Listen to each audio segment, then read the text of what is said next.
All as I can say is I'm so happy we are back in person in 2023. Let's give it a round of applause, yeah?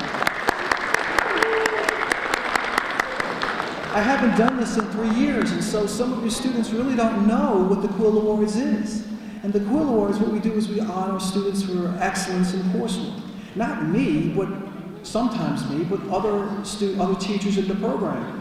In other words, you did really well in the class and you got an A, but they wanted to honor you even further because it's important that you understand that you've gone beyond an A. And these Quill Awards are really good, if you get a few of them, good on your resume as an awards and acknowledgement section on your resume when you're sending those resumes out. And let's face it, how many people have awards and acknowledgements graduating from college in classes? I mean, they may make the dean's list, which is great, but you don't have these specific awards for specific classes. And I think this is a real plus. And in the last 3 years, we did give out Quill Awards. We mailed them to people, and we produced a little video. We emailed the video to people, but it's not the same thing as being in person. So the Media Studies program has been in existence here since 1983, under a different name, of course. We have concentrations in radio and television production, in journalism, in film studies, which we call film and culture. We have course concentrations in public relations and advertising and theater. It's a program that's really comprehensive if you're interested in studying media. Because when you go into this field, you don't really settle in on one thing. You end up working in different aspects of the field as time goes by. And our guest speakers will tell you about that, I'm quite sure. But before we really go any further, I'd like to acknowledge and invite the 12th president of Mercy College. Please welcome President Timothy Hall to say a few words.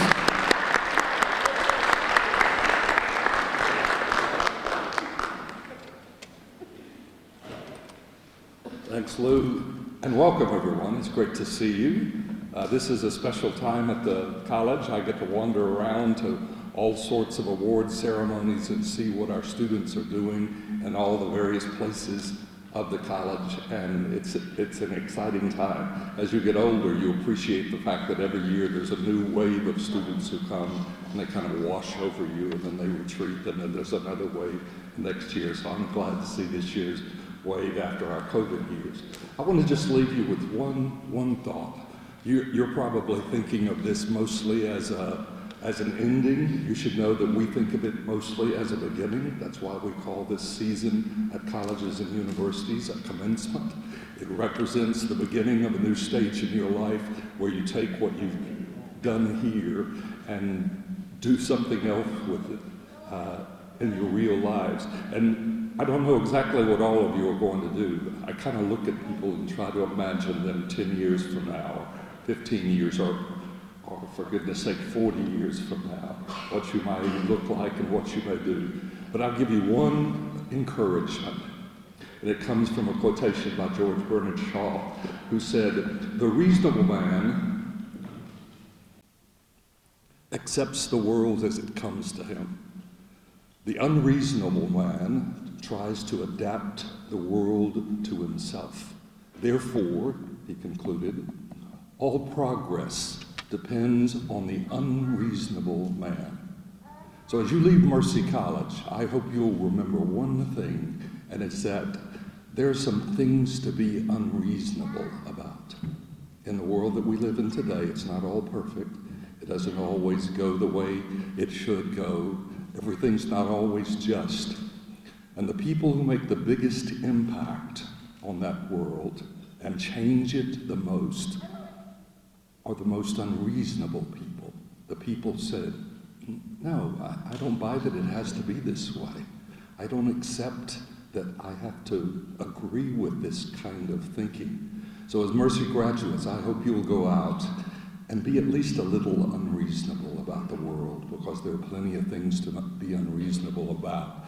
And that's one of the things I suspect your faculty has tried to help you understand and see during your course here at Mercy College.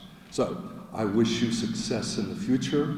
I'm about to retire and go off down to the South, where they don't think that everything is barbecue just because you cook it outside It seems to be the New York principle is all you have to do is move it outside and you can call it barbecue, even though it's zucchini. I'll tell you, zucchini is not a proper barbecue food. So, good luck to you all. I look forward to seeing some of you at graduation in 10 days or so, I guess it will be. So, thanks a lot.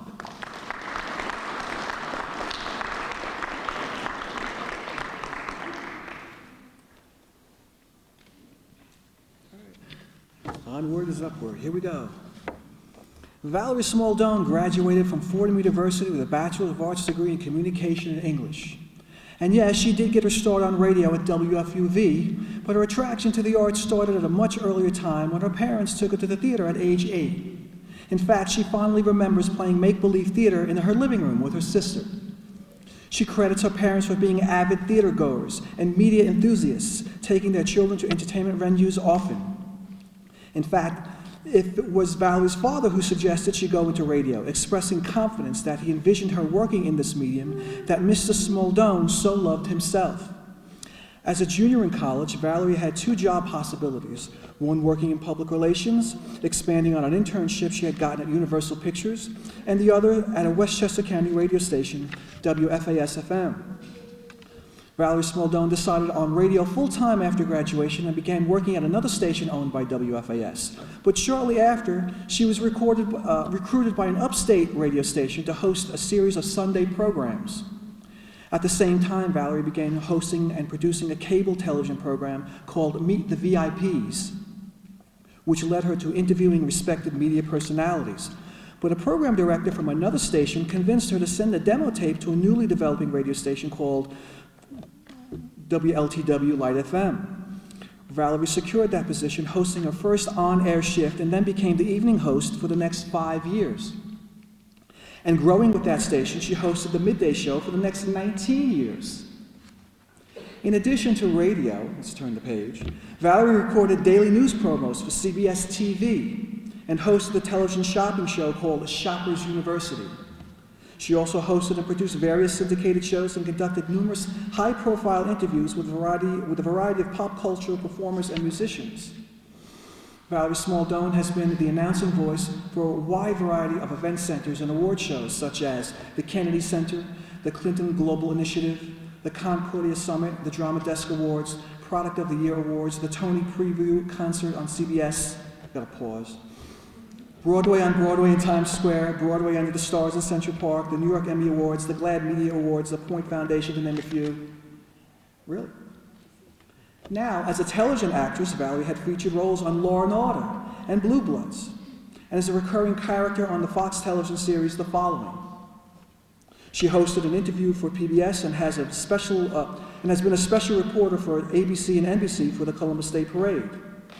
As a well-known voiceover artist, you can hear her voice for shows on the Investigation Discovery Channel and for numerous product advertisements, as well as television promos for Dateline NBC, the NBC Nightly News, the Today Show, the CBS Morning Show, Lifetime, Cinemax, Oxygen, and others. Valerie has also been the announcer for the Boomer Esiason Show for 4 seasons on MSG. I knew I was going to have trouble with that name. In addition, Valerie is an imaging voice for CHUP, C-H-U-P, Calgary, and Canada and the Cat in Santa Fe. She was the first female voice on 1010 Wins in New York for over 3 years. Okay. On the stage, Valerie appeared on several off-Broadway shows. Some notable roles include Cara Angela, a character she created and co-wrote entitled Spit It Out. At the Midtown Theater, Valerie has performed readings with Mario Cantone, Ralph Macchio, and Ali Sheedy. She was also the onstage celebrity guest in a Broadway hit, the 25th annual Putnam County Spelling Bee. Okay, let's turn the page. In film, Valerie has had many other roles, on-screen roles, since 1983 to 2020. I'm on my last page, I promise. I promise, Valerie, the last page. Throughout her career, Valerie received numerous awards. The Italian Heritage and Cultural Community Award for Achievement in Radio, World Foundation for Medical Studies and Female Health for work with ovarian cancer awareness, the Golden Apple Award for Achievement in Radio, Italian Welfare League Women of the Year, 5-time Billboard Magazine for Radio Personality of the Year, 5-time Radio and Records for Radio Personality of the Year, 3-time Metro Air winner for host of specialty show. There's a lot here. You should look her up if you don't know who she is by now, because it's much more than what I'm saying. Currently, Valerie is in the middle of executive producing a 2nd season of Divine Renovations, a TV series hosted by Eric Estrada, which she's got to run off to by tomorrow. She's got to leave here early tonight. So but please give a standing applause for the outstanding professional achievement for Miss Valerie Smaldone.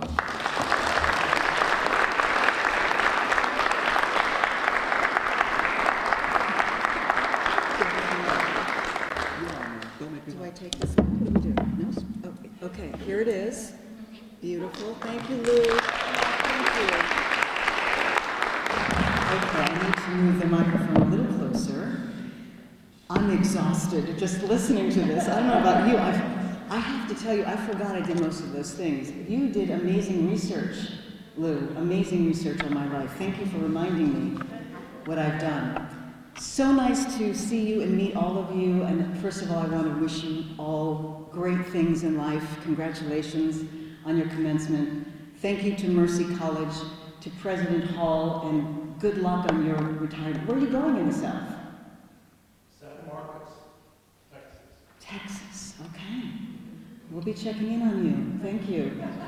Thank you again, President Hall, for this beautiful honor. And of course to Lou Grasso, who found me. He found me online for this amazing award tonight. I have no affiliation at all with Mercy College.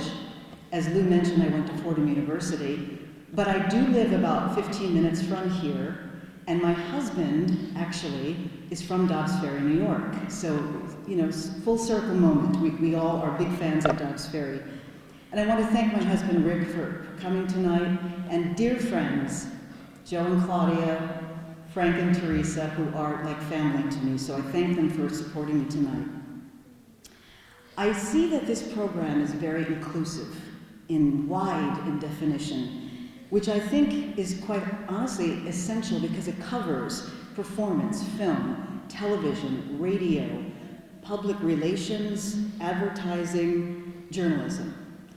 And when I think about the disciplines that this program covers, I realize I've actually done almost everything that the program covers as well.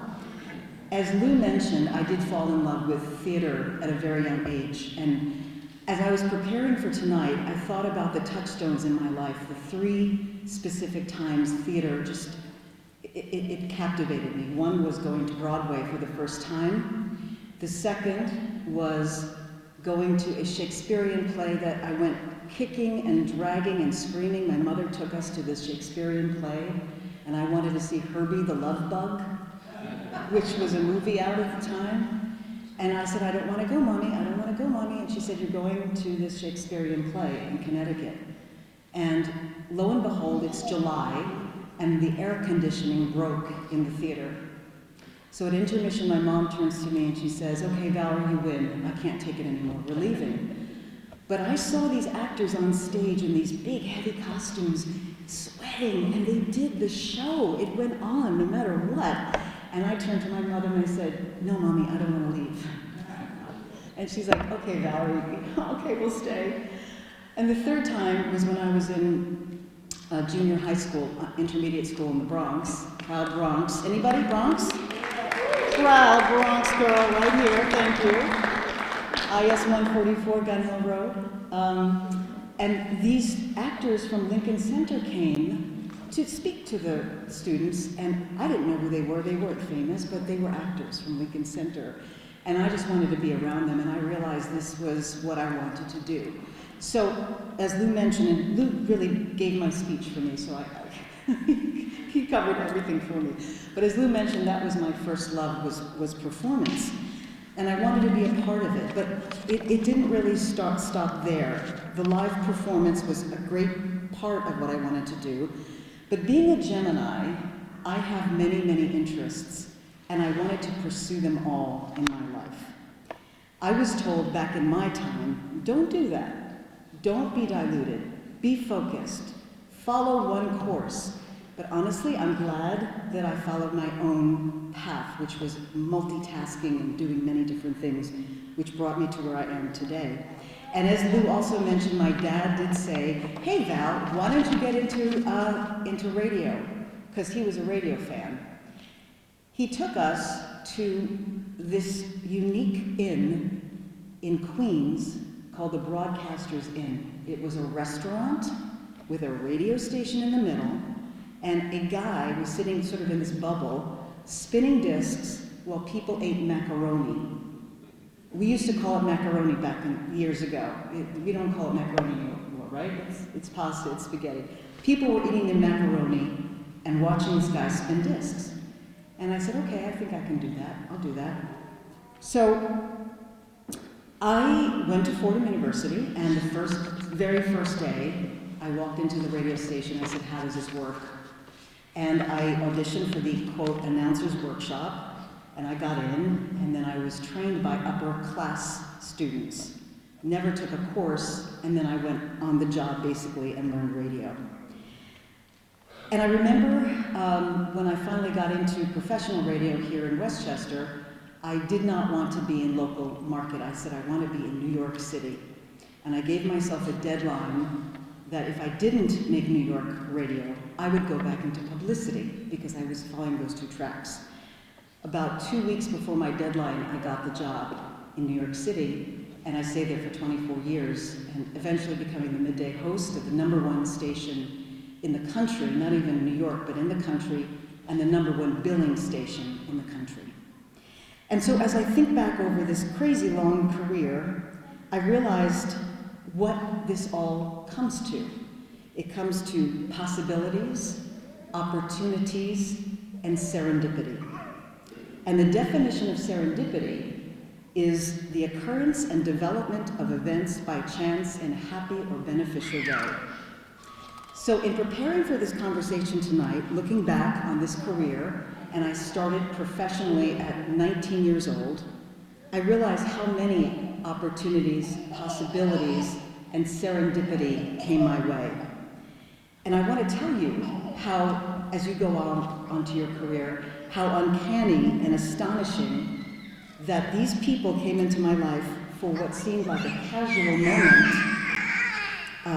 but instead, their presence brought me to a monumental place. It's really okay, honey. It'll all work out. I promise you. Serendipity. Think of that word. So from getting my job on Light FM, it was a serendipitous moment, to meeting someone at an event who asked me to coach her. I had never coached or taught before, and then it opened up a teaching career, to being at a breakfast, just meeting somebody who was from Germany and had a hospitality company. She invited me to become a host, and I've been to Europe numerous times as their host and consultant, to doing an interview for my radio show and being called the next day to join the production company. These are serendipitous moments that were stunning for me. And then I have to share something in my personal life that is one of the favorite things I've ever done. Serendipity, listen to this. I walk every day in the morning. One day during the pandemic, I decided to walk in the afternoon. And not only did I walk in the afternoon, but I walked down a road I never took before. And that day, I found baby newborn bunnies in the road. The mother had given birth in the street, and they were tiny, tiny, tiny baby bunnies. And so I did my very best to save as many bunnies as I could.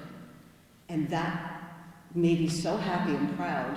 It's one of the favorite things I've ever done in my life, to be honest with you. But that's serendipity. I was guided to be there, and it was a serendipitous moment. These are jewels in our lives. So I ask you to pay attention to your serendipitous moments. They are around us, and they are spectacular. And I can tell you that some of the greatest opportunities that have come my way were just serendipity. You never know who you're going to meet and how they may influence, or in some cases, change your life. Possibilities. Be open to things you have never thought of at all. As an example, I never thought I'd be involved in raising money for a production company, because I don't do that. That's not what I do, my head said. But my heart said, be open to it. Try it. Why not? Do it. And that became a successful skill for me. And opportunities, you may not even recognize them as they come your way, but take a moment and assess whether it is one. Those three words, serendipity, opportunity, possibilities.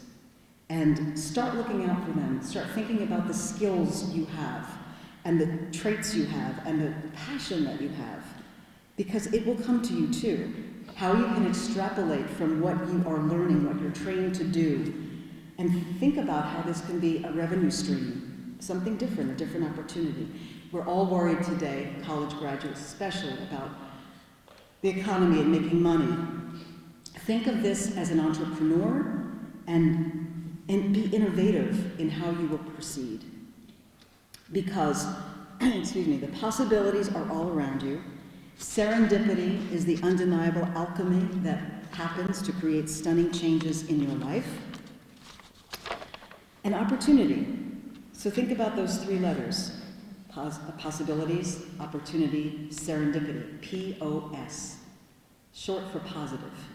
Think positive. Think about those things in your life and let them guide you. And I thank you again for inviting me into your beautiful institution. I love this campus. Good luck to you on your retirement. Lou, thank you so very much for this honor, and I wish you a beautiful, long, wonderful life filled with great possibilities. Thank you.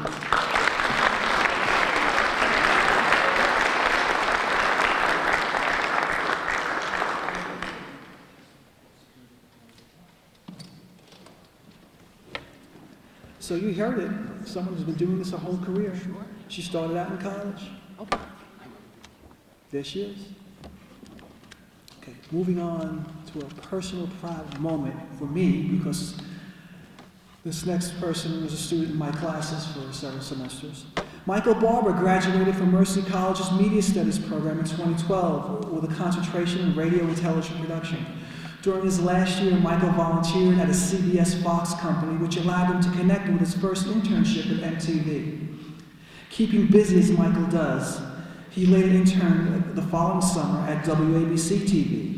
It was here that he impressed a producer who put him in touch with another producer at Black Entertainment Network, where he worked for the next 2 years as a staff production assistant on a show called 106 and Park. This in addition to assisting with the BET Awards and the BET Hip Hop Awards. The following year, Michael was hired by AOL and Huffington Post as a researcher. And later that year, he started working on shows with a company called Left Field Pictures for the History Channel and National Geographic. By 2017, Michael was producer for a Lifetime network show called Date Night Live. He also started freelancing for VH1 at the same time. In 2019, Michael produced 3 of the History Channel's top shows. You're going to know these shows. Alone, Porn Stars, and Forged in Fire. That he produced. In 2020, Michael produced Double Shot of Love for MTV. In 2021, as a story producer for MTV, he worked on a show called Floribama, and was then a producer for another show called Grown and Gospel, a reality TV show for WE TV. That same year, Michael co-produced his first documentary alongside of rapper Nasir Jones for Showtime Networks called Supreme Team. In 2022, Michael story produced for a VH1 show called Love and Hip Hop and another MTV show called Yo MTV Raps. Later that year, he became a digital story producer for VH1's Misadventures of Synth and Jonathan. Currently, Michael is a story producer on a show called Breaking the Ice, which will air on WeTV later this year. Michael holds over 30 credits in the TV industry with no plans of stopping. When asked about his future, Michael has expectations of starting his own production company with his fiancée, Laura, where he had met 10 years ago here at Mercy College. So you never know. Laura was a psychology major, and they are both interested in exploring stories about mental health issues in urban communities. Please welcome this year's Outstanding Alumnus Award, Michael Barber.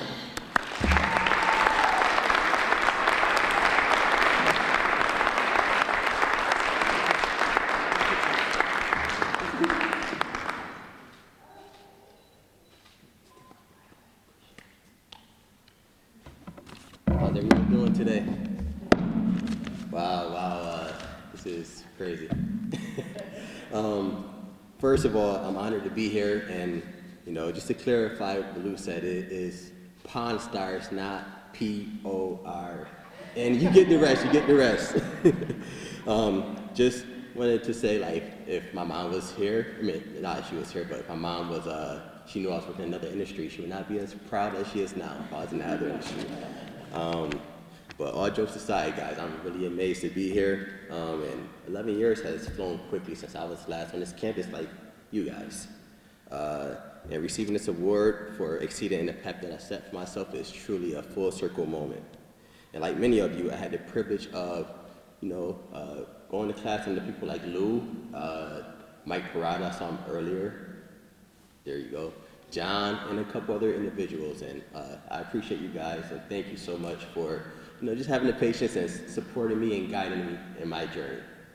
I also want to thank my mom because, all those years ago, my first year, I came here, Mercy College, and she drove me 300 miles for my first year, and I was amazed just to see her here today to travel 300 miles again, because it's really amazing. I'm sorry, I actually have, I'm a little introverted, so I don't give speeches all the time. She always pushed me to be my best, and she never let me take the easy way out. Whenever I felt low, she's been my biggest motivator, and that's my friend, and that's my mother. She understood the assignment. To Lou's point, I also want to thank my wife, Laura. I met her 12 years ago in the cafeteria over there. She took one look at me, and the rest is history. Can you blame her? But seriously, it's just amazing because she's someone that I can love genuinely, and she allows me to be myself. And when you're with someone that you love, time just flies. So 12 years doesn't feel like 12 years. It really feels like maybe a year or so, because it's fun. Be with someone that you love, make them your best friends, my advice. And last but not least, you probably saw my daughter running around, Alani, and my niece, Aaliyah, and I'm very grateful that they're here because they're the future, And so I wanted them to be able to see me here and be an honor to accept this award because, I want them to follow in my footsteps, maybe not in TV, but something that suits them, and I just want to, just be able to just get them started, and hopefully this will be a day where they remember the rest of their lives. 2 seconds, guys. I should have. So, my journey to becoming a producer has been far from easy. I've seen poverty. I moved from home to home. I've been laid off without any clue of where my next paycheck would come from. But in my darkest moments, I stand strong because of a defining moment that taught me the importance of leaving my comfort zone in order to be the best person that I can be. And weirdly enough, that defining moment occurred on a day when I was a teenager and I was given a responsibility of cleaning poop.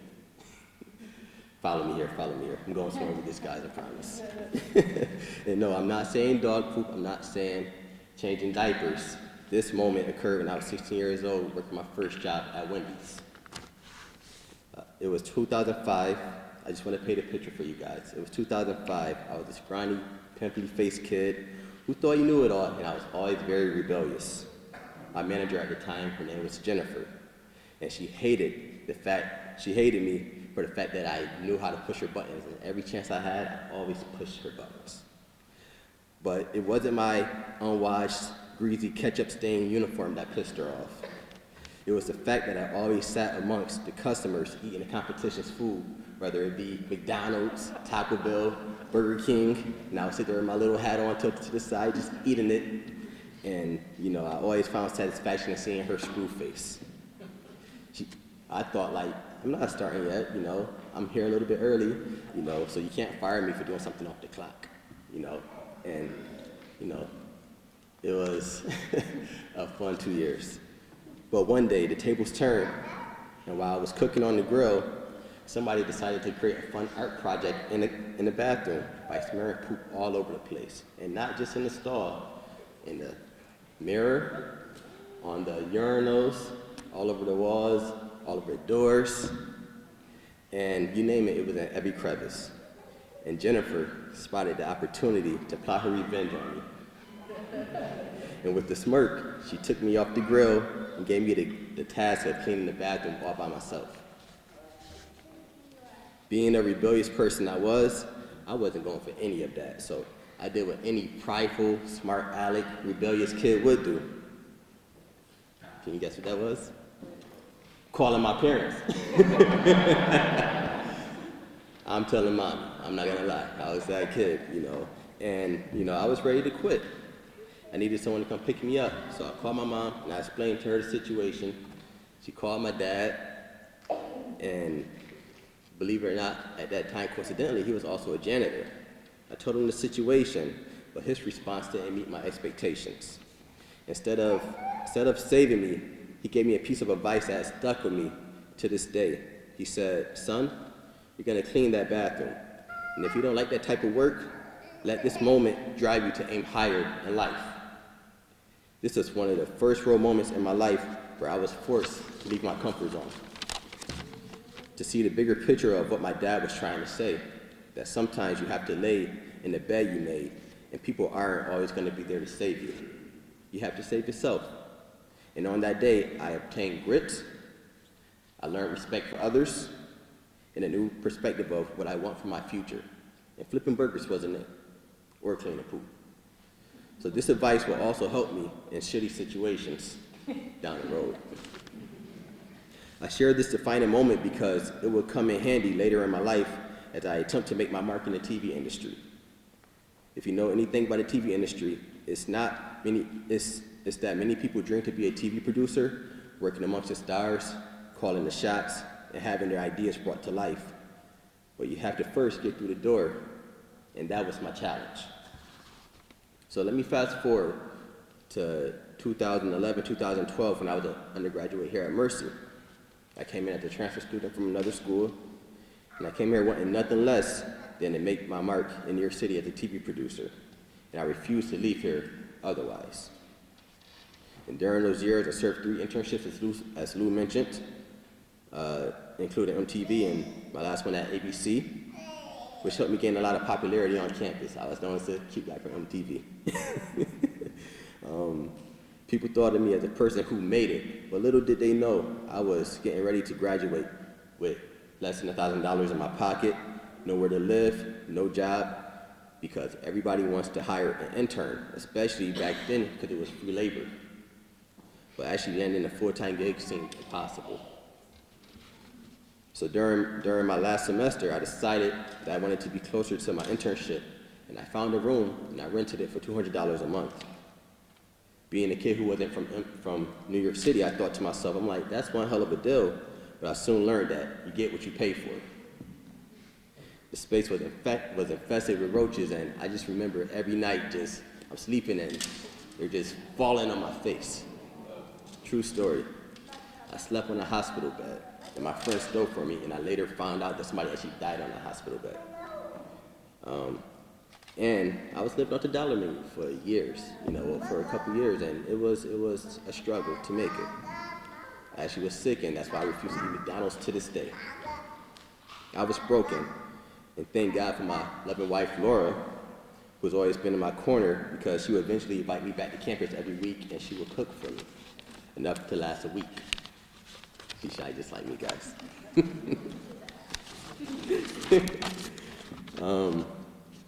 But through it all, I never lost sight of who I was or why I wanted to take on that journey. But ultimately, with my money dwindling, my time was ticking, and I had to either make my way into the industry or go back to Rochester with my family because I had gone broke. And that is the day my investment paid off, until the day my investment paid off. As my last week at ABC was approaching, we prepared for an interview with a lady named Gloria Fisher, a woman seeking justice for her son who was wrongfully imprisoned. And after her segment, we candidly discussed her situation and formed a bond, and I left a good impression with her. Unbeknownst to me, her son, Jeremy Hutchins, a senior producer at BET Networks, took notice of me and asked for my business, she asked for my business card, and she gave it to him, and he reached out to me a week later. And eventually that led to my first position with BET on the show 106 in Park. I seized every opportunity thereafter and have been climbing the ladder ever since, all because of a defining moment that happened years ago when I was a cook at Wendy's. So I share this story with you, not to discourage you about the road ahead, but to empower you to define your own situation. Don't let your circumstances define you. By going the extra mile and escaping your comfort zone, you can open up doors beyond your imagination. Your comfort zone is your enemy, and there is no growth to be found within it. So no matter the obstacles or naysayers, bet on yourself, and you'll find your hidden strength you never knew that you had. Thank you.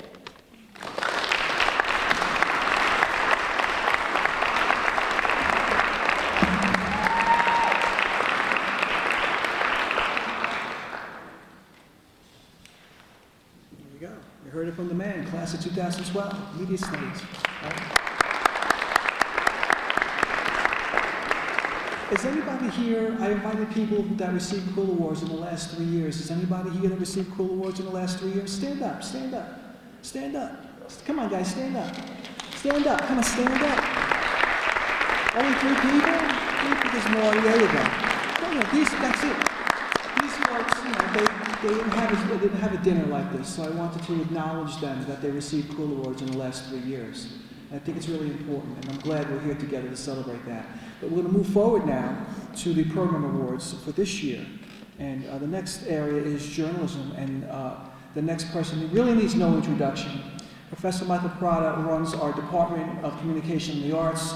He is the advisor to the school newspaper, and he teaches all our journalism classes. Professor Michael Prada will be giving up the awards for journalism. Let's give a big welcome.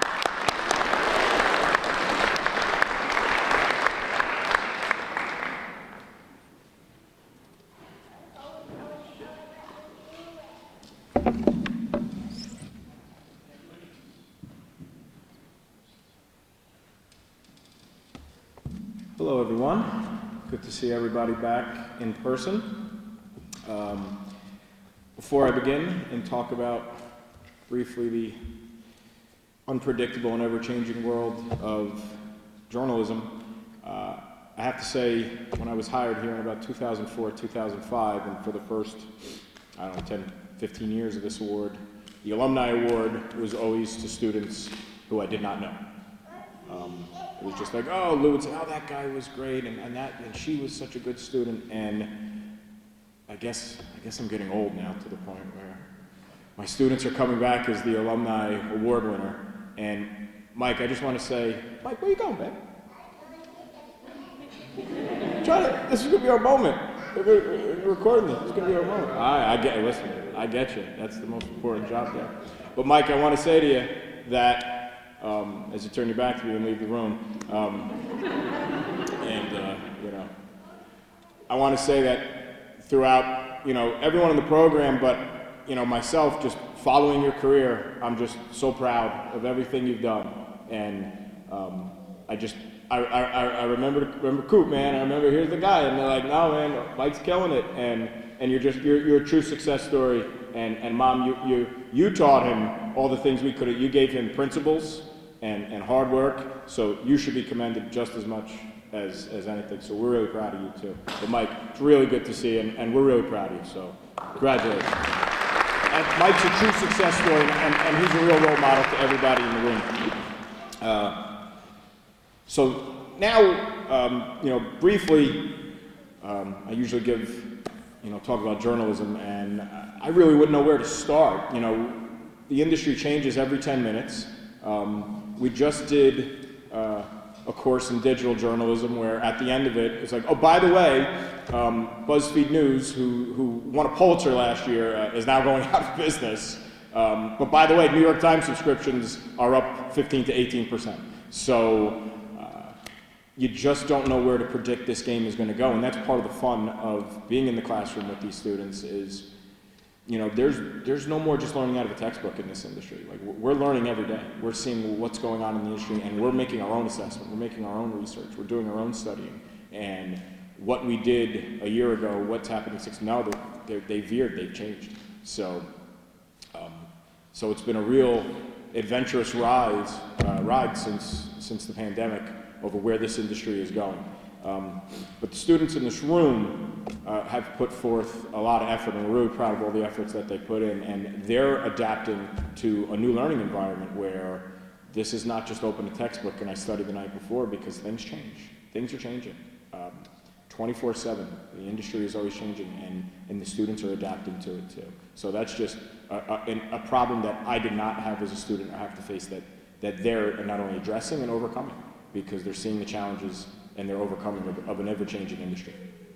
So the first award I'm going to give out to is for feature writing, and this is, for those that don't know what feature writing is, well, I guess it's a fancy way to say this is storytelling. Here's where we teach you how to storytell. And if you can have this skill, and some people come in like, I don't know if I want to be a writer, or I'm not a good writer. It's not that you're a bad writer. Maybe you just don't understand the concept of how to tell the story. But if you can understand how to tell the story, then you can write a screenplay, you can write a documentary, you can give a speech, you could give a best man speech, you could handle yourself on an interview, you can talk to someone that you're interested in and entertain them. That all comes from just being able to storytell, to the point where students are taking the skills that they've learned in the feature writing class and they're using it to their production, they're using it to their social media, including this next student who I'm going to introduce, who said, I started using these techniques in my TikToks, and now we've quadrupled the amount of reach that we're getting and the views. So I'm like, unbelievable that's where students are taking these skills and using it to their interests. So without further ado, we're going to introduce some students, and the first one we're going to introduce is Peyton Venus. Peyton. Congratulations, man. What are we doing? Are we doing a picture every time? How do we want to do this? Sure. Or, maybe we'll do these after. So for the sake of time. For the sake of time, I'll hand it to you, and we'll do pictures after. Under by the banner. Yeah, now you get lost. Natalia Maldonado. I saw her. Shuffle that. We'll come back to her. This next student, you're going to hear her name multiple times. Alyssa Pleedy.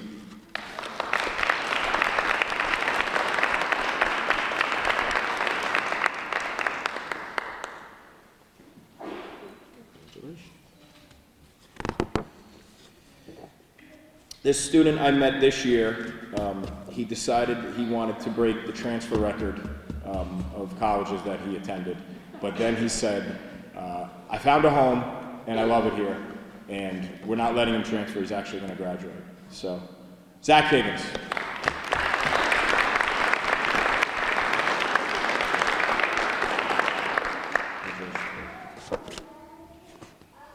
Zach, like other people in this room, are members of the men's lacrosse team who moments ago won their semifinal game of the playoffs with home championship.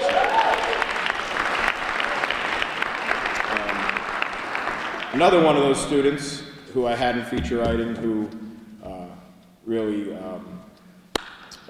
took to the craft very quickly, Brady Kiernan.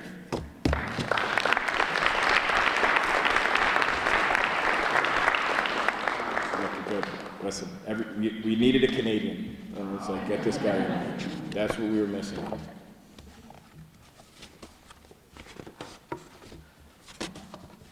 We're gonna do.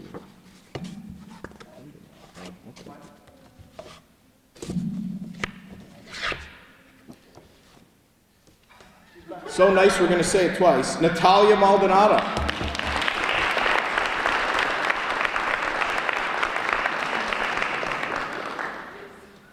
Don't be sorry. I know you wanted to make a grand entrance. Congratulations. We're going to do it after, just because I'm sure people want to, get out of here. Melody Cortez. Best smile in town. Hi, Mel. Hi. Haven't seen you in forever. How you doing?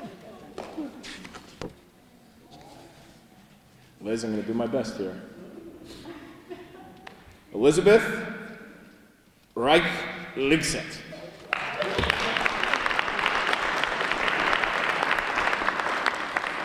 How close am I?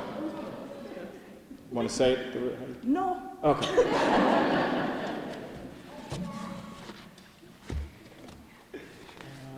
So I'm just going to go some names. News reporting. We have a news reporting class. This is kind of our introduction to journalism.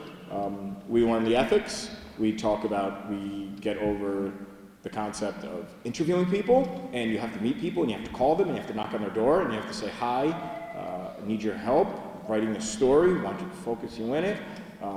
Kind of the, people are like, really? We still do that? Like, yeah, of course, this is not cutting and pasting, and the New York Times said this, so now, according to the New York Times, no one is going to buy your publication if you're sourcing somebody else's publication. You have to do your own journalism, and it starts with talking to other people, and then writing basic news leads. So, Laura Medina? Is Laura Medina in this room? No, but sure. Yeah. Joseph Dennis? No, sure. Ariel Lugo? No, sure. Well, these reporters, they're always out there. They're always out there.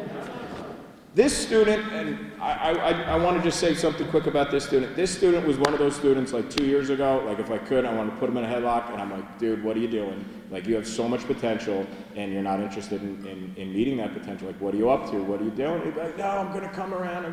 Yeah, no. And I said, I don't know if he's going to make it. And then this past year, this kid, this is the guy who's down 14-0 at halftime, and he rallied back, and he's really had a great academic year, and I'm unbelievably proud, and I'm thrilled that mom and dad are here for it. So I'm really glad they're here to see this. So Andrew Kim, winner of this award. So proud of you, Paul. So proud of you, dude.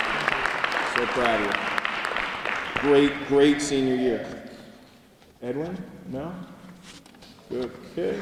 Then we have a class, digital news, and this is one of the most complicated classes I teach. I've probably taught it 6 times. It's been completely different every single time. Twitter changes, Facebook changes, Instagram changes.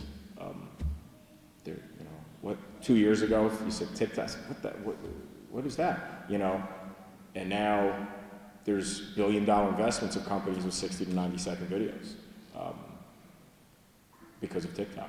So we're learning not only how to create news, we're learning how to use social media platforms, not for what probably most of us do in entertainment, but how do journalists use them? How do they use them to find subjects? How do we promote our stories? How are we keeping our readers engaged? So it's really the most modern class I can possibly think to teach, and in a year or so when I do it again, it'll probably be completely different. So here are the students who excelled in that. Jamie Rivas.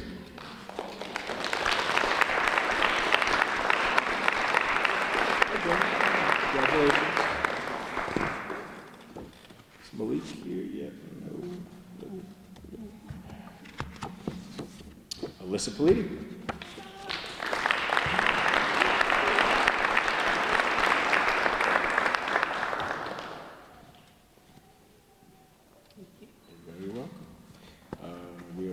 To move to column writing, which some of these students excel at at the college publication, The Impact. Here's where students get to do what they've always said. They always say, I hate writing class because I want to write about what I want to write about. And it's like, all right, dude, now you have your own column. What do you want to write about? And it's like, huh? Me? Write about, so yeah, now here's your opportunity, and some students really take advantage of this, and they write about their personal lives, they write about technology, they write about movies, they write about sports, they write about all these different things. And they excel at it. Joshua Ochoa Diaz. Josh. Here he is again, Zach Higgins.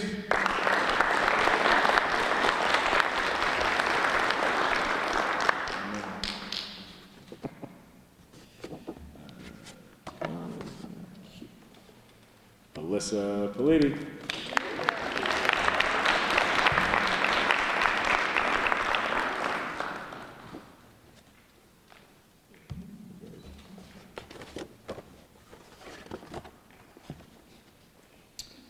This next Quill Award is for sports writing. This is a tough one. Coming from a professional background of news and sports, I thought getting into a college, I'd really always have people who want to write sports, and I always thought that would be that's going to be the bread and butter of our college publication. And it's a really difficult thing to do that I don't think students really understand how difficult it is. They think writing sports is being on TV, and well, the Giants should have drafted this guy. That's the end of the game. To get there, it's a really long stage. So this next student, who I really just had this semester, I haven't had a good sports section like this in probably over a decade, and this student came in and really excelled at making a great sports section. And at the same time, I guess I'm going to have to embarrass him. He did just set the single season record for goals for lacrosse too, so I guess we're going to have to say that when he gets in here. So please give a hand for Thomas Hayden.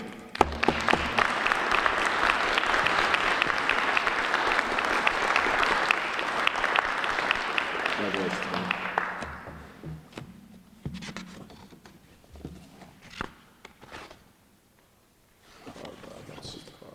Okay, so I have one last Quill Award that I'll save because I wanted to add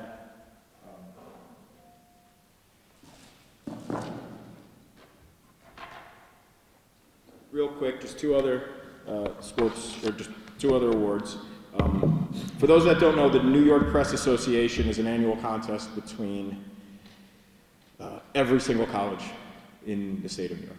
So it doesn't matter how big of a size you are, or it doesn't matter if you're an Ivy League or you're a community college, you are on the same even ground. So this is not a, it's balanced because, you're going against giant schools with giant budgets, with giant newsrooms. And to win a New York Press Association award can really put your career on the path where you want it to go. It's something very impressive to a resume. It's something that got my career going, a long time ago. So we're really proud of the growth of the impact. So first, I want to just state some winners. Unfortunately, they can't be here, so there are 3 winners. Let's see. Malik, where are you? No, I'm not going to. We had 4 winners. 1 is in attendance, 3 are not. So I just briefly wanted to state, we took a first place award in the category of news reporting, where Malik Monroe, the current editor, wrote a story about a Mercy alumni who actually went into a burning building in the Bronx and saved the child's life. And they've kind of formed a kind of lifelong friendship. So he was a soccer player at Mercy, he was a graduate of Mercy, and if everyone remembers that kind of that colossal fire in the Bronx about 18 months ago. So it was actually Mercy alumni who saved the day to that. So Malik wrote a news story on that was deemed first place in the state. So we were really proud of him. And we had 2 other graduates, James Titeman and Nicole Alarcon, who are currently working in the field. James is an editor of a paper in upstate New York, and Nicole works at News 12, so they couldn't unfortunately get off of work. But it's good to see that they're right into the industry. So they also took awards in column writing. But we also have another winner who's in the room tonight, who took 3rd place in the state for column writing, and she had a unique twist on her column as a European, so she kind of wrote a real tongue-in-cheek, humorous column about how she views Americans and their views on travel, their views on education. So it was great to write about a college student from a different perspective, because it's so rare today to have just a great different perspective. And she's also a Quill Award winner for digital writing, and she's also our photographer, so she's going to have to come up, I don't know, you want to take a selfie with that camera or something? So, Stephanie Lankhorst. Also, all-conference volleyball.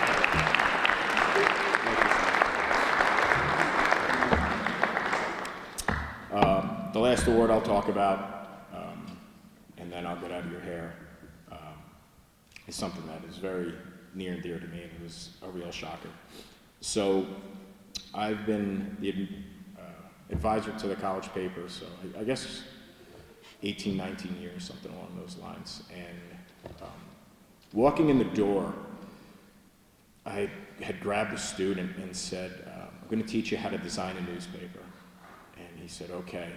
And we went into the basement of Mayor Hall on an old Mac using a Quark program, which I'm sure many of you students have no idea what that is, but that's an old design program. And for about 6 hours, I was teaching him layout of a newspaper. And foolishly, we never saved the file. So he said, Rod, I gotta go to the bathroom. I'm like, well, dude, go. As he was walking out, he kicked the cord out of the wall, erased the entire file.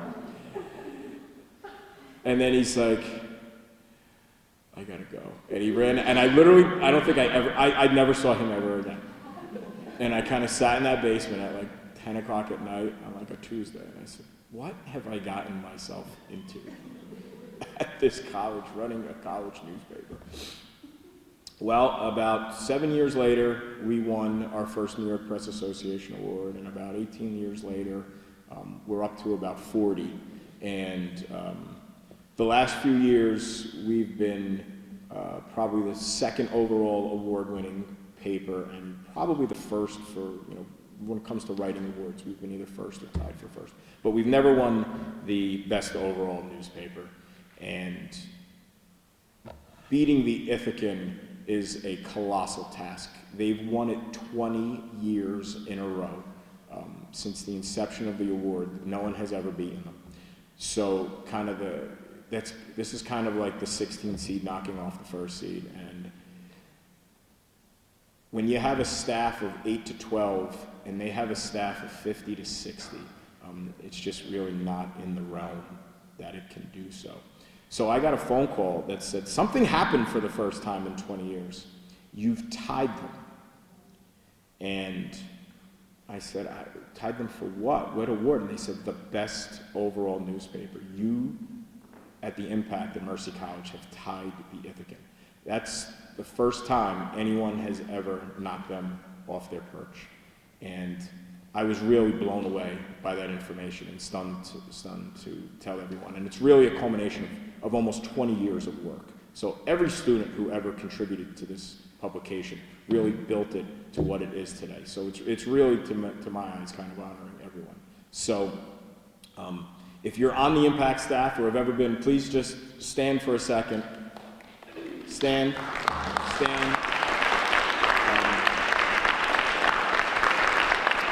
And later we're going to take a nice picture of the best overall newspaper.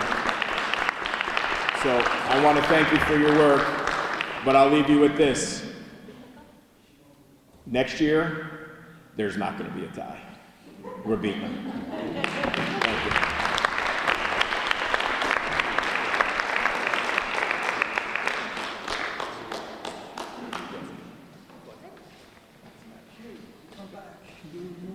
Our next presenter was a professional news person, a reporter, an anchor person. Then she started working at Mercy College. Then I found out about it. I met her and I said, we have to get this person in the classroom to teach a few classes. And she does, and I've had the opportunity to sit in the studio with her while she's teaching. Really quite impressive how students gravitate toward her advice, how she coaches them along. She really does care, and I think you know that because some of you are students in our classes. Please welcome Professor Evie Magnus.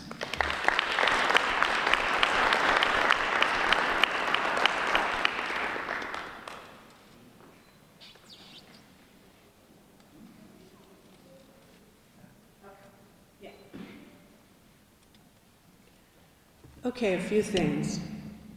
First of all, Mike Parada is such a hard act to follow. Second of all, could we just have another round of applause for the Impact? Okay? Best overall college newspaper. That is so impressive. 40 awards. Wow. So I have had the absolute pleasure of teaching a couple of courses at Mercy on a sort of rotating basis. One of them is an interviewing course, which some students, I have to tell you, are in the room and they say, oh, you mean you're not going to teach us how to interview for a job? That's not what this is about, and it's not.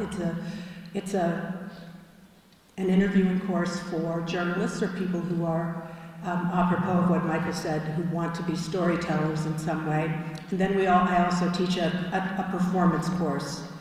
And so the interviewing course is kind of how you learn the steps involved in the preparation and execution of telling someone else's story. And then the performance course is how you tell your story in a variety of ways. We do everything but the stage, which is the exclusive domain of Marc Palmieri.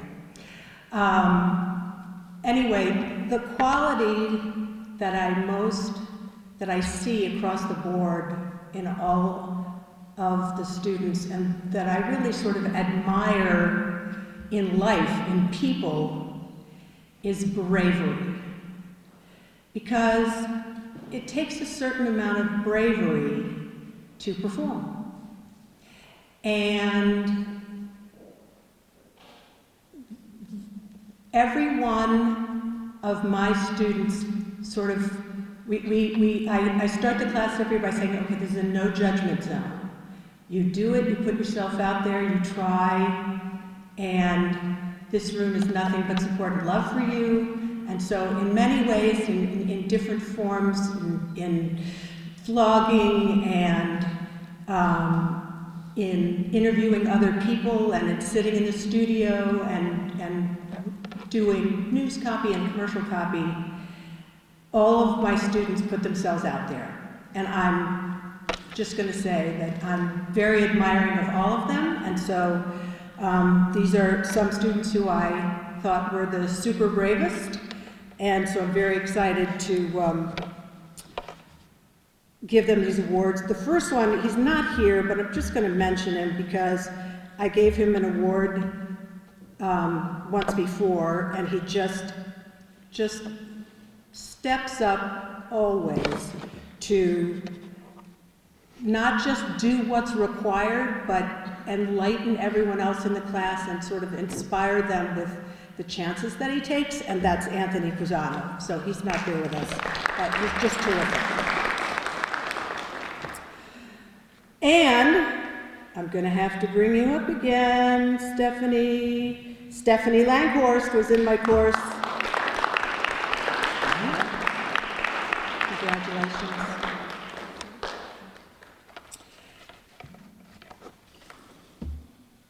And this is a student who's not a media studies student. You know, there's a funny sort of, some of the students are media studies students in my courses, and then some of them are totally not, but they're kind of interested because, you know, performance techniques kind of sounds cool, right? But they're not going to go on to be performers, but they take chances anyway. And they, I think, show a tremendous amount of bravery doing things that they never really thought that they were going to do necessarily, but they step up. And one of them is Melody Cortez. So Melody.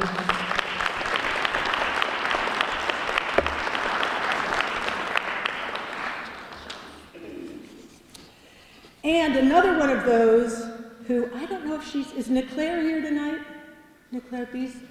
The most soft-spoken, adorable person who just knocked us, blew us away with some monologues that she did in the performance course. So I'm sorry she's not here. And my list is much smaller than Mike's, so I'll turn it over to the next person. Thank you.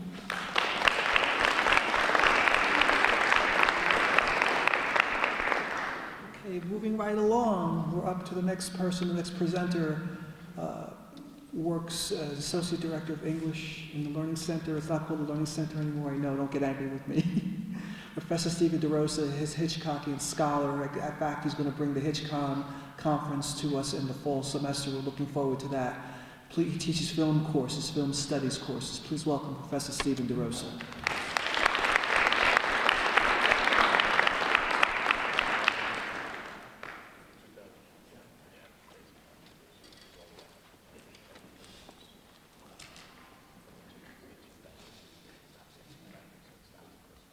Thank you, Lou. It's hard to believe that it's been 4 years since we've been here with this event. There are two events every year that I look forward the most to, and those that's of course the Quill Awards, but also the Media Studies Showcase. In the showcase, this is the opportunity for students in the various concentrations to show off their work, and for us to see, all of the different concentrations, to see what's going on in those other courses. But tonight, of course, is about you. It's about celebrating the highest caliber of achievement in each of these courses. And so I'm delighted to be here again in person to talk about the film and culture concentration and the work that you're doing. There's been a lot going on, though, since we've been last here in film and culture. First and foremost, we've completely revamped the film and culture website, which is mercycollegeFilmandCulture.com. And this is it's a hub for students to showcase their writing. So it's like the best of the writing that's going on in the film and culture courses. Over the past academic year, we've done a couple of blogathons. So this was an opportunity, like in our Hitchcock Disciples course and in Screen Comedy and Clowns, for instance, students had a blog post they had to write. Each week, a different student wrote a blog post, students responded to it. So rather than just like doing discussion boards in like whatever your learning management system is, here the student work was out there in the public. So it wasn't just other students who were able to comment on it, but it was open for their friends and colleagues and anyone else who's following our blog. On that website, we also have a lot of video content. We have documentaries that we've been producing in various courses, like the Hollywood Western, Hollywood's Golden Age, and Hitchcock Disciples. We've made many documentaries over the years that have to do with what's going on in the coursework. And so I invite you to take a look at that, look for that site. It's listed on our Mercy College website, but seek it out because there's a lot of great work that's there. Secondly, as Lou alluded to or mentioned, stealing my thunder with the announcement here. But so we this past fall we had it was an academic conference. It was in its second year this past fall, HitchCon, and a number of students from the film and culture concentration participated in that. Last year it was a virtual conference, and it was great to give an opportunity to these students to participate in an academic conference. And what Professor Grasso and I did this a couple of weeks ago is we reconvened all of the students and we did a focus group talking about the various presentations, and we recorded that, so we're working on prepping that video now, so it'll be an artifact that will eventually live on our film and culture site. But it was a great opportunity to see how students responded to a conference in that way, and I'm delighted to, I guess now officially announce that HitchCon 23 is going to be held as a virtual and in-person conference, and Mercy will be hosting the in-person portion of that. So that's a big thrill. So watch for announcements about that. It's going to be October 7th and 8th. It'll be Saturday and Sunday, full day event on both days, bringing in luminaries from Hitchcock scholars from around the world, because some will be, I'm sure, Zooming in, and others will be here on site. So looking forward to that.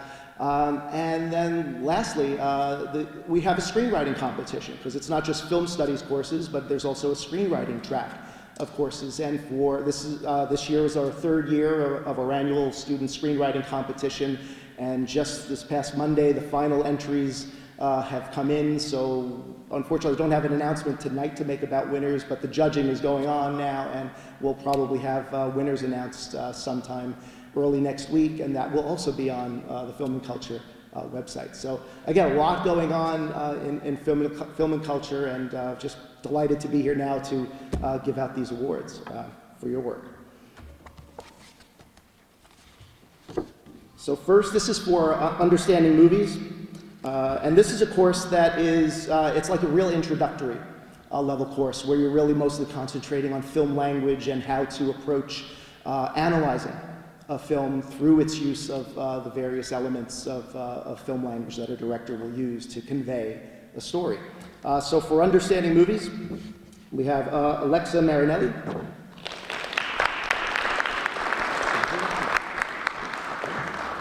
And also Chloe Mackey. Congratulations.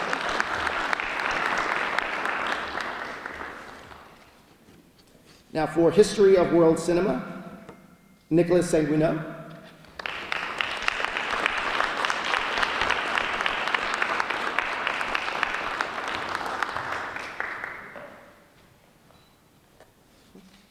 Congratulations.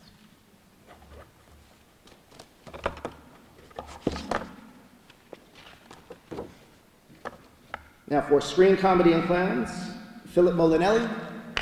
Didn't see Philip. Also Screen Comedy and Clowns, Victor Val.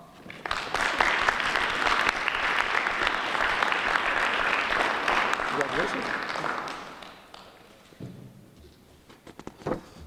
Gordon Ward.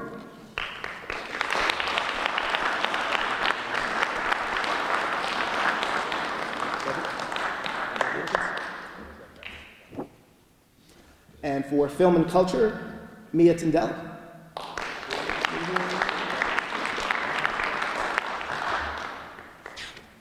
But Natalia's good. Natalia Maldonado.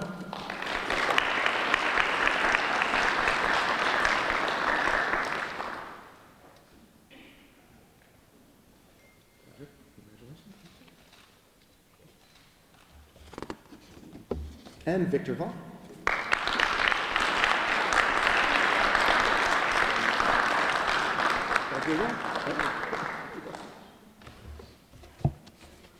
And lastly,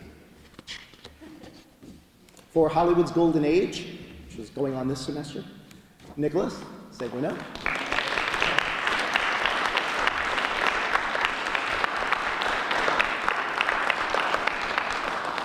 Congratulations. Philip Molinelli. Here. And also, I know she's not here, Melissa Mazarakis. That's it. Thank you very much. See you at HitchCon. Thank you, Professor DeRosa. Our next presenter is assigned to doing installation work with me in the television studio and the radio studios and specs out equipment, cameras, and we're always doing something there. Without him, I would not be able to maintain that television studio or the radio studios or the cameras. Professor John Masevich teaches radio and television production, radio and video editing. He teaches understanding movie media technology. He teaches a whole host of courses. Please welcome Professor John Masevich.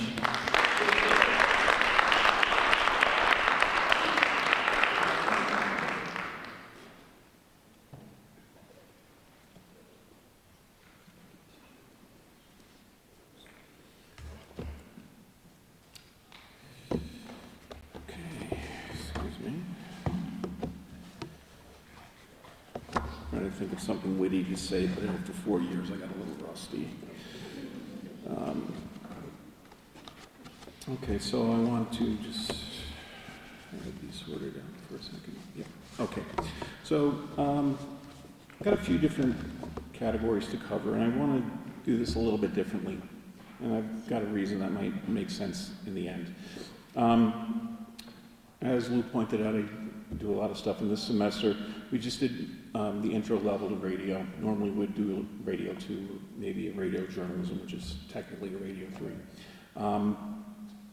The thing about radio 1 is everybody kind of gets used to having to do everything, and also when the semester works right, which again, thankfully we're open and things were working right again, they got to learn well to play well, play well with others. One of the things I also wanted to say is my reason for giving anyone a Quill Award might be a little bit different than other people's, but I think we will sort of all agree on this one idea. Some of you, great students, academically great, you do everything you're supposed to do. You'll get A's, not a problem.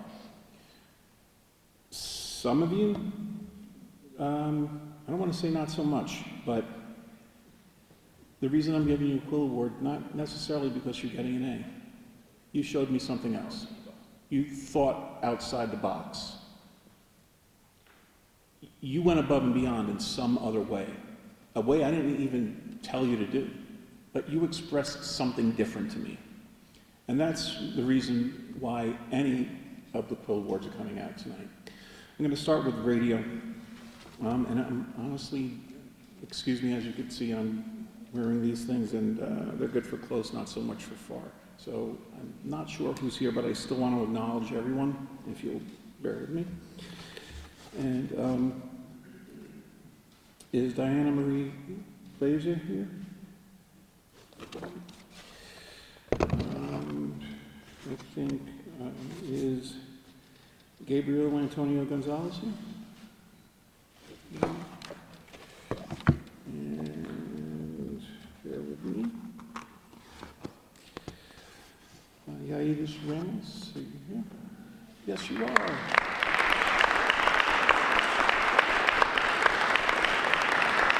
So much for the classes. I was sitting right in front of her. So. Thank you. Congratulations.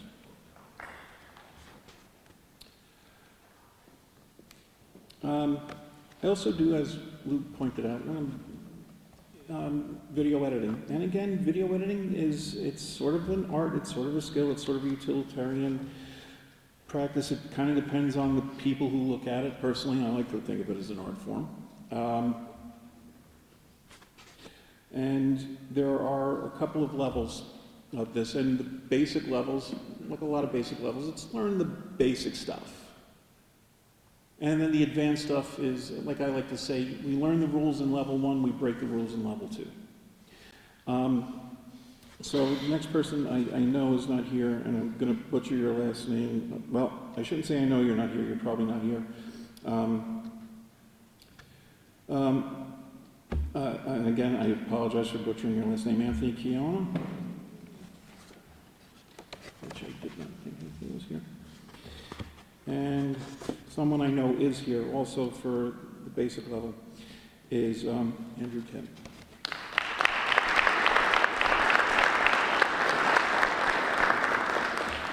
Right. Now, as I said earlier, I would do, we would do an advanced level of radio. This time, for the first time in several years, I did do the Understanding Media Technology course. And it's sort of a theory course. It's, you know, why would I give an award here? Well, again, because somebody showed me something above and beyond. Now, the reason I kind of am doing it this way is because this next person isn't only winning a Quill Award for that, they're winning a Quill Award for advanced editing, they're winning a Quill Award for basic editing, and they're winning a Quill Award for radio. And that could only be Victor Manzano.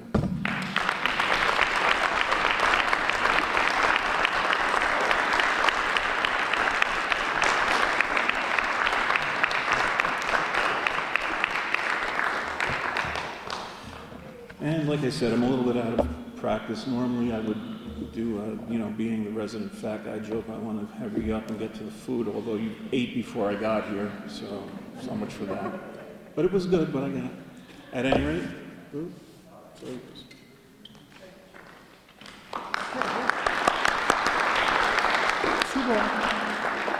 Two more presenters and we're done. This next presenter teaches all the performance classes, you know, at the college. He's also a performer himself on stage and film. He's also a writer, publisher of plays, and the list goes on. Please welcome Professor Mark Palmieri.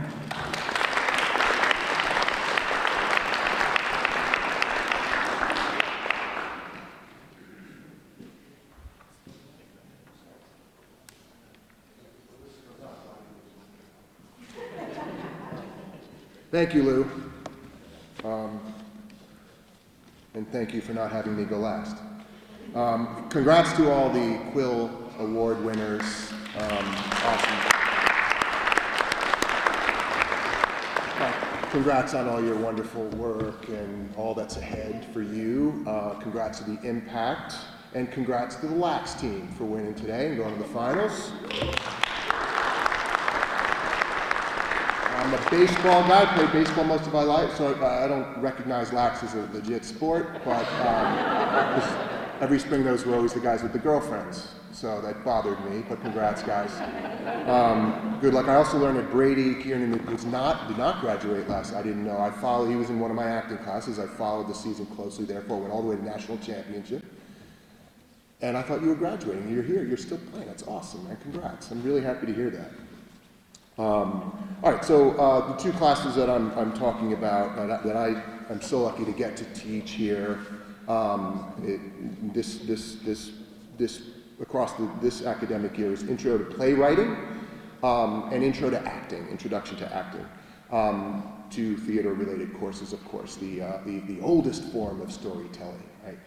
Which we might consider, or I consider, certainly still the most powerful form of storytelling. And what's really fun for me is that I get to see people discovering this who hadn't necessarily had much exposure to theater and certainly didn't maybe consider themselves theater people coming into these classes. They're experimenting, right? They're trying something rather new. Margie, we were just talking about how many different majors were in that playwriting class, right? Lots of different ones. And same thing with the acting classes here. And we don't have a theater major here, so I'm not converting people from their degree here to a theater major, after which their parents would probably kill me. But we're working on a theater minor. It looks like we're going to have a theater minor maybe next year. For Professor Grasso, I've been teaching these performance classes since I've been here. Also wanted to shout out to our representatives of the really thriving, wonderful theater club that Mercy has. Nick, Emily over there.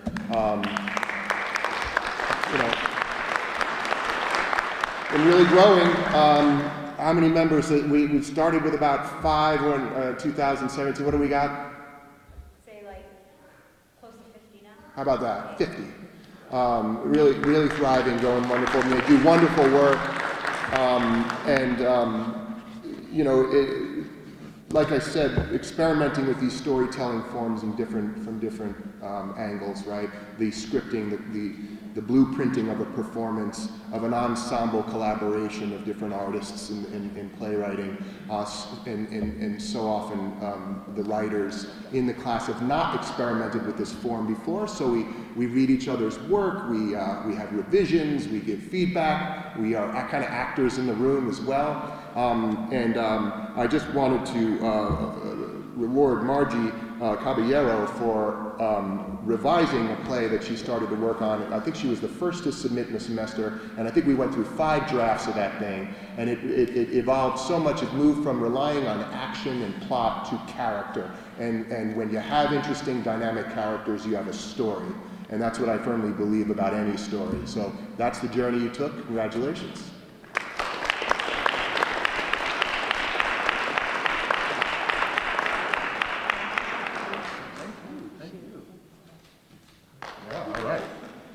Yeah. Okay.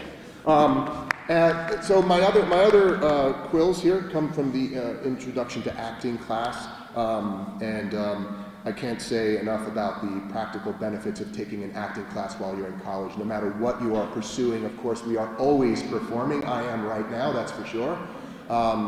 Everything we do, we are trying to execute who we want to be in that context, and that changes constantly, right?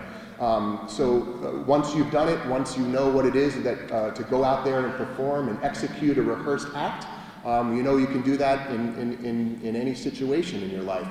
We work on movement and voice, and of course interpreting story. Those skills are extremely important. But what I also love is that every community has theater. You don't need to be a professional necessarily to enjoy this art form in your life. Every community has theater, and you can, and it's part of our mission, and part of what we want is for you to go back with the things that you discovered here and contribute to your community in that way. So go, I always encourage you, go find your community theaters, go see a play locally. They're usually much cheaper, and they need people, they need help, and maybe find yourself in one of the productions someday. My Quill Awards for the Intro to Acting, I don't know if you've heard of this person, Alyssa Politi. I get to read them. Come on up, Alyssa. Do you know the way up here?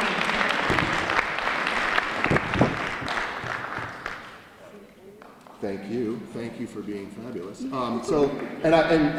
I just want to also throw out there, some of our acting students have started to get involved over at the School of Health and Natural Sciences of playing standardized patients, playing roles for training of students there.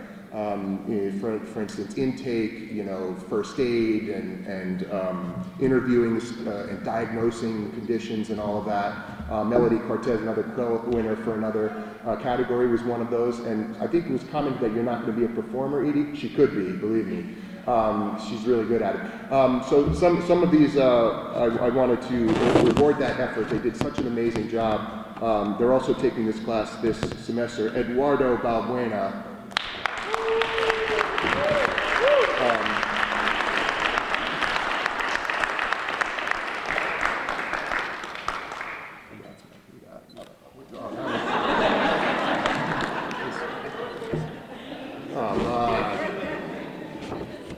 Hopefully that was on video.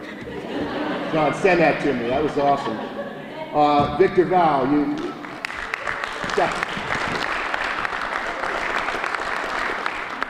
play a great stroke victim over there, I'll tell you. I tried. It was great. Yes, good job. Thank you. Natalia Maldonado, for all the amazing energy you bring to the room. I can always rely on Natalia for voice and movement and total commitment to the part. So nice job. You got the phone? Oh, wait. All right, great. My others aren't here, so I'll just say thank you very much. Professor Grasso, thanks for giving me these courses to teach. Thank you.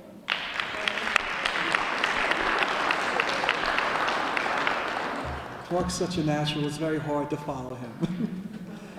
Okay, I'm the last presenter, so I only have 2 categories here, but I need to explain them a little bit, of course, but I won't take up that much time.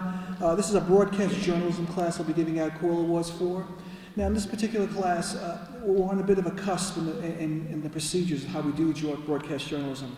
It used to be people had professional cameras and professional lighting and all sorts of things. Now, with your cell phone technology and the ability to upload from your cell phone to a tower and they could download it, etc., it's changed a lot. And so students in this class were using both professional equipment and their own equipment at the same time. Some projects they would shoot with the school's equipment, some projects they would shoot with their own phones and editing by their own means and uploading it to folders that I had set aside for them online. And it was really quite an extraordinary practice, what's going on now. They can't hide, number one, because they have to upload material to the folder. But number two, they all have cameras on them, and they're all able to interview people with their cameras, and they're able to edit at home and upload the edits. So this is broadcast journalism. The first Quill Award goes to Justin Abraham.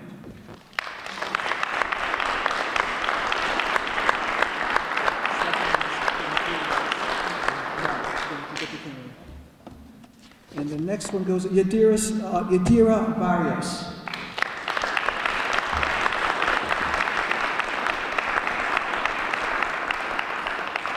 Take a picture. We're going to miss you guys. A lot of these people are graduating, I mean, you don't realize it. We live with you for 3 or 4 years and then you're gone. And it's kind of like, it's an emptiness. We have to work with the new students again. Eduardo Balbuena.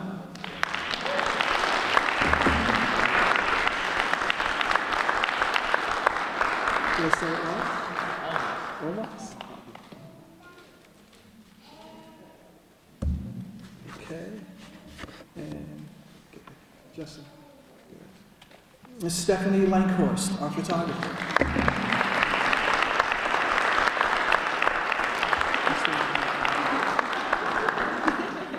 Thank you. I'm a short Italian, what can I tell you? Okay. Oh, and Jenny Fabrizio.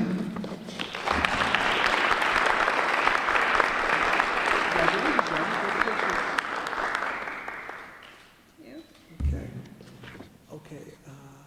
Natalia Maldonado.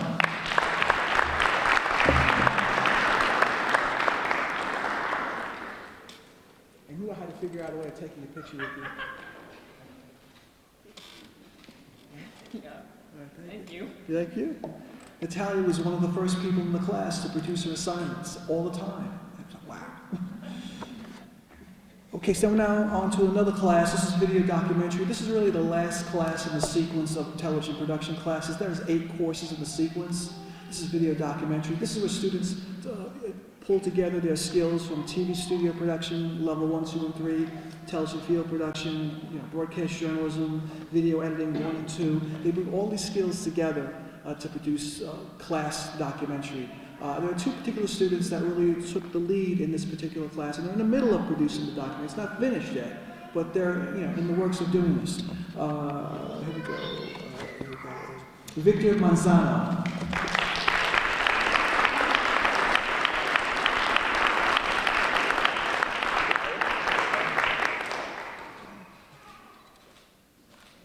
All right, very good. And last but not least, oh, she knows. Stephanie Lankhorst.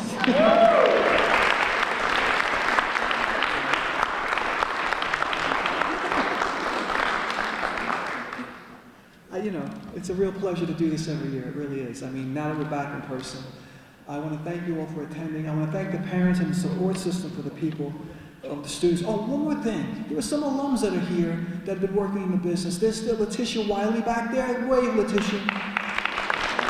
What year did you graduate? 2011? 2007? And she works in the field. Yeah, she's working. And Tommy Cruz just graduated last year. She's also working in the business. We also have another alum, which is Shannon Freeman, is back there. Shannon Freeman is director for CBS News, Breaking News Online. Shannon Freeman over there. So now, I want to thank Marco Barber and his family for coming and hanging out and accepting awards and saying such wonderful things about experience. I want to thank the parents and the families and the support system. I want to thank the college for the setup. I want to thank President Hall, who's still here. He's great to go.